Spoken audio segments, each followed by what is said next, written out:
All right, good morning, everybody. It is my great pleasure to be here. I am humbled to be with you. I'm also, of course, a little bit nervous, doing this sort of thing in a setting that I'm not totally used to. But as I look out, I see a lot of familiar faces, a lot of friends and family. So thank you all for being here. And I'm just so excited to be here with you and help you walk through this journey with these parables that Pete's been telling me about that you've been doing. So again, thank you to Pete for inviting me to come do your job for you today.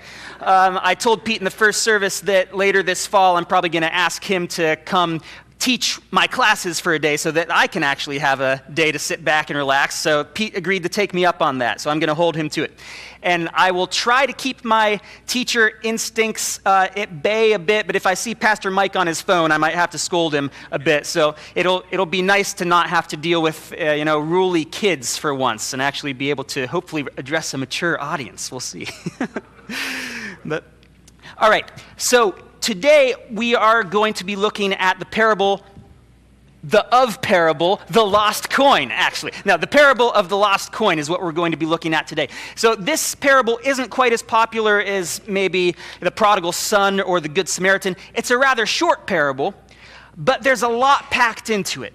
All right? There's so much there for us to delve into and see how it relates to our lives, what we can learn from it. So we're going to be doing that together today. So to set the scene a bit, you have Jesus, and he is sitting and eating with people who were considered the sinners. All right, these are the outcasts, the people who are shunned by society, the people you're not supposed to associate with. These are, considered the prostitutes, the tax collectors. So the Pharisees and the scribes come along. Now, these are Jesus' opponents, all right? So they come along, they see this happening, they see Jesus, who is this religious teacher, eating and associating with these sinners, and they say, this fellow welcomes sinners and eats with them. So understand, for the Pharisees and the scribes, it is taboo to be around these people, right? You do not associate with these people. In fact, they had some religious laws that would prevent them even from coming into contact with some of these people because they were considered unclean. So they see Jesus with these, what you might call undesirable people, and they call him out for it. They say, what are you doing hanging around with these people? In response to that, Jesus tells a series of parables, one of which is the parable of the lost coin that we're looking at today. So if you have your Bibles with you and you would like to follow along, you can turn to Luke chapter 15, verses 8 through 10. I don't know what versions you might have, but I'll be reading from the NRSV translation, New Revised Standard Version. Right? So in response to this accusation that Jesus is being around people he's not supposed to be around, here's what Jesus says. He says, "Or what woman, having 10 coins, if she loses one, does not light a lamp, sweep the house, and search carefully until she finds it? When she has found it, she calls together her friends and neighbors, saying, 'Rejoice with me, for I have found the coin that I had lost.' Just so, I tell you, there is joy in the presence of the angels of God over one repentant sinner." This is the word of the Lord, and this is our reading for today. So, the parable of the lost coin. This is, in essence, Jesus' answer to the Pharisees saying, what are you doing hanging around with these undesirable people? Well, what Jesus is saying by using this parable, he's saying is, I'm doing exactly what I was called to do, and exactly what each of us should be doing too. He's saying, I am finding the lost people. I am finding the people who are hurting. I am finding the people who have been shunned from society, the people who have been neglected, the people who have been ignored. I am finding the lost. I'm bringing hope to the hopeless. Now, for many of us who have spent years in churches, we've probably heard over and over and over again that we are supposed to share our faith with others in the world, to be a light to the world, to offer hope to people out in the world. But for so many of us, we just don't know how to do it. We know we're supposed to, but how? What does it actually take? I mean, when I was growing up down at Damascus, I thought sharing my faith meant inviting people to church, right? Because if you just get them into the building, then the pastor and the Holy Spirit will do the rest.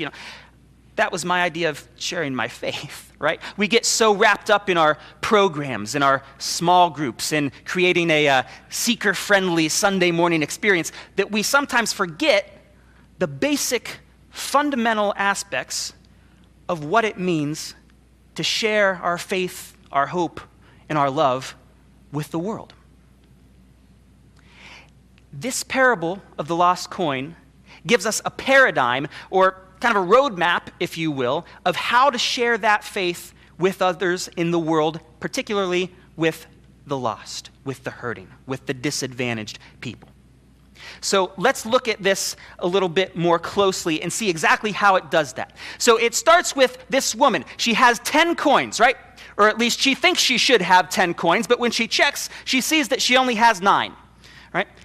So she decides to try to find the lost coin. Right away, we learn something about what it means to share our faith and our hope with the world. She has 10 coins, or so she thinks, but she only sees 9. There's a problem. She identifies a problem. There should be 10 coins. There's only 9. Something doesn't add up. She sees how it should be. There should be 10 coins, but there's only 9. One is missing. She is identifying a problem, much like we identify problems when we look around at the world. Right? She sees that something is amiss.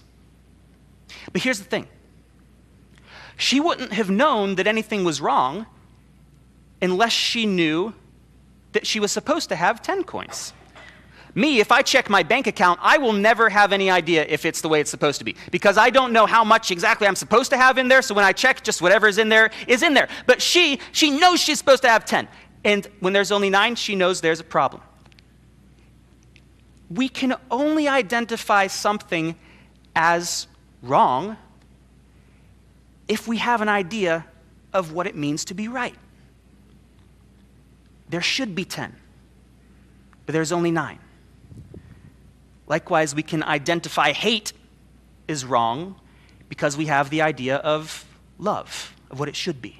We can identify violence is wrong because we have the idea of peace, what it should be. We can identify discrimination is wrong because we have the idea of equality, what it should be.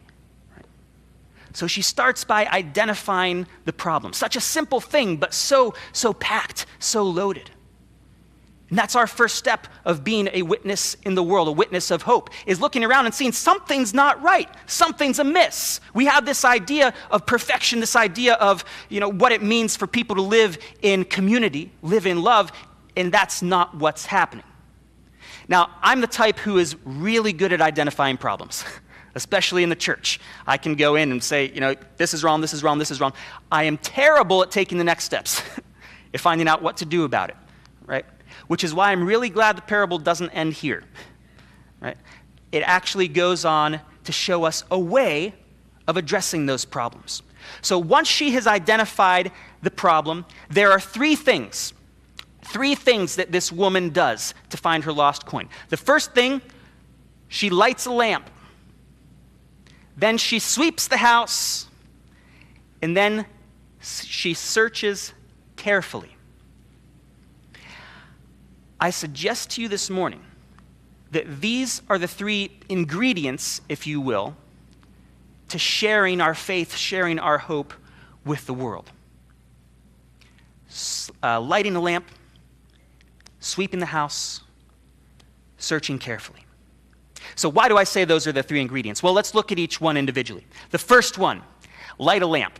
So once she's identified the problem, she sees she's missing a coin. She needs to find it. The first thing she does then is lights a lamp. Why? so she can see. Right? If she's stumbling around in the dark, she might injure herself. She might cause damage to the things in her house, and her chances of finding the coin are slim to none, right? She needs a light so that she can see around her, so that everything can be illuminated. She can see clearly and know where she's going to find that coin. Light, fire, this sort of imagery is commonly used as an image for faith. Kind of the fire of faith, the flame of faith. So this first step that she takes is lighting this fire of faith, this light by which everything else becomes clear, by which you can see everything else. Just a few days ago, Pope Francis had this quote. Can we get that up? Thank you. So just a couple days ago, Pope Francis said, "There is an urgent need to see once again that faith is a light. For once the light of faith dies out, all other lights begin to dim." It's the sense that faith doesn't just change us inwardly, but it affects the way we see everything. And when that light begins to grow dim, everything else does too. So the light of faith exposes everything in the house, right? By the light of faith, she can see and go on her journey to find the coin. Likewise, once we've identified the problems in the world, the light of faith reveals it all. The shadows try to hide from the light. They dance away, they flee. The light reveals everything. By the light of faith, we can see all the injustices occurring in the world. Right? We see the poverty. We see the addiction. Right? We see the ways that a society contributes to disadvantaged people remaining disadvantaged. Right? That is what the light of faith does. It reveals. It illuminates. It shows us things that maybe we really didn't want to see, but now that we've seen it, we have to do something about it. One of my favorite images, if we can get that next image up, is from the Catechism of the Catholic Church that I'll get to in just a second. I actually didn't know until this morning when Andy told me that last night was a full moon. So this works out pretty well. But in the Catechism of the Catholic Church, it says, "The church has no other light than Christ. The church is like the moon, all its light reflected from the sun." So in the scriptures, Jesus says, "I am the light of the world." But elsewhere, he says, "You are the light of the world." So which one is it, Jesus? As it usually is with Jesus, it's a both and. Right? Jesus is the source of that light, but we bear that light forth to the world, much like the moon reflects the sun. When we go out and look at the full moon, we know the sun is there, not because we see it directly, but because we see it reflected on the moon. Likewise, the world knows that Christ is there, not because they see him directly, but because they see him reflected by those who are doing exactly this. Right? It's that light of faith, bringing that light into the world that reveals all the injustice, all the things that we need to address. But when this woman who's looking for her coin, when she lights that lamp, she sees something she doesn't like very much. Which brings us to our next point. When she lights her lamp, she notices that her house is a mess. There's dust where she didn't know there was dust before. There is clutter everywhere. There is mud on the walls. She doesn't even know how it got this dirty, but now that the light's on, she can see it all. And she says to herself, well, I'm never going to find the coin with the house in this order, so she sweeps the house. She starts cleaning. Right? Because much as the light of faith illuminates all the injustice around us, it also shows us the dirt in our own lives. Or the dirt in the home, if you will. Right? Once that light comes up, there are so many things that you see about the way we individually contribute to injustice in our society, or the way that we individually are not living into the call that we've received as part of the church, and we know we have to do something about it. That's when we have to get the broom out. Now, I'm not saying that we need to be perfect before we go out and share our hope and our faith. If that were the case, none of us would be out sharing our hope and faith, right? Because this is never done. There's always something else to sweep. But the thing about this is, the dimmer the light of faith, the harder it is to see that dirt. You know, all the things that we've let creep into our lives that just part of our daily routine now. We don't even think about it anymore. But once that light of faith starts to grow, we can't ignore some of that dirt anymore. We can't ignore it. We have to start sweeping. So to return to our image of the moon, reflecting the sun, reflecting the light of the sun. Can we get the next picture up? This is a picture of a dirty mirror. So a mirror covered in dirt is not able to reflect very well, is it? Right? If a mirror has this grime on it, it's going to be hard to reflect. And I can tell you what, I have a lot of grime in my life. I have a lot of dirt that prevents me from reflecting the love of Christ, that prevents me from bringing that light and that hope into the world. Because, as you know, if my life is like this window, I'll clean part of it and then clean more, and then, oh, this is getting dirty again. I'll clean over here and then it's getting dirty. It's always getting more dirty. It's always in need of cleaning. All right? So once she identifies the problem, she lights a lamp. After that, she cleans the house. Right? Now, for a lot of Christians, a lot of people in churches, this is where they think it stops. Right? You have faith and you clean up your life. Right? I've been in church a long time and I've seen a lot of Christians who say that's the Christian life. But our parable doesn't end here. It doesn't end here. She lit the light of faith for a reason. She cleaned the house for a reason, so that she can find the coin. So the next part, she searches carefully for that coin. So once we have that faith kindled in us, once we've begun the process of cleaning the house, that's when it's time to do exactly what Jesus was doing when the Pharisees were questioning him.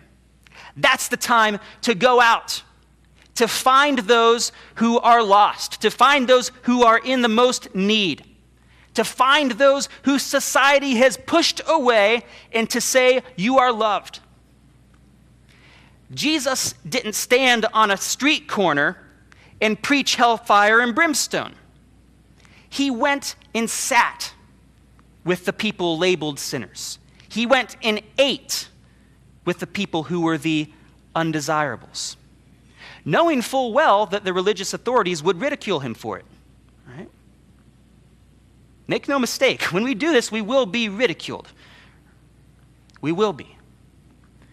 But that's part of what it means to follow Christ. This is our witness. This is bringing the light of Christ to the world. This is how we are that reflection of the sun from the moon.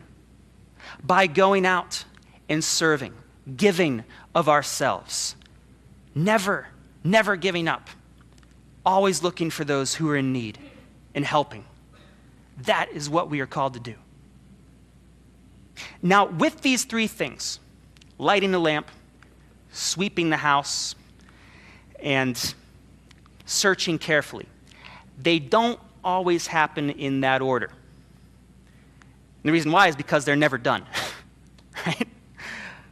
They're never done. Faith, like a fire, needs kindling. It can grow very dim and it can be put out. I've seen it. Part of that kindling is what we do coming to church together on Sundays, to kindle that faith, make sure it doesn't die out. And that faith, when it gets burning bright, That's when we can see more, to go out and serve. That's when we can see more, right? But God forbid I ever think I'm done serving. God forbid I say, all right, I've met my quota of serving 10 people this year, so now I'm going to sit back and that's not how it works. That's not how it works, right? And I'll never be done cleaning house. But they all work together. The more I clean house, the more I am eager to get out and serve. And the more I serve, the more it fuels up my flame of faith. They all work together. It's more like a circular sort of thing than it is these steps. Right? They all work together.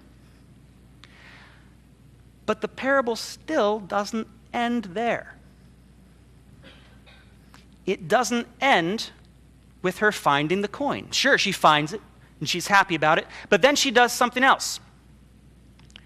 Once she's found the coin, the parable says, she calls together her friends and her neighbors, and she says, rejoice with me.